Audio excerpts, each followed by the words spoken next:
Così come a livello nazionale, anche in Sardegna sono gli adempimenti burocratici uno dei principali freni allo sviluppo delle piccole e medie imprese.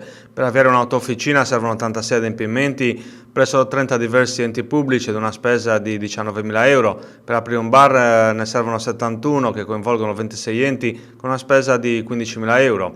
E quanto emerge da una ricerca elaborata all'Osservatorio Nazionale della CNA sulla burocrazia dal titolo Comune che vai, burocrazia che trovi. Un vero e proprio ginepraio di pratiche da compilare e di spese da effettuare, cui si aggiungono quelle generiche previste per tutte le categorie: salute e sicurezza sul lavoro da 2.000 a 6.000 euro, tasse sulle insegne, ristrutturazione locali e assunzione di un apprendista.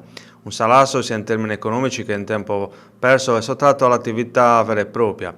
Nonostante le differenze tra comune e comune, tutte le attività sono paralizzate da una marea di adempimenti burocratici che incidono in termini di tempi e di denaro, spiegano Pierpaolo Piras e Francesco Porcu, presidente e segretario regionale della CNA Sardegna.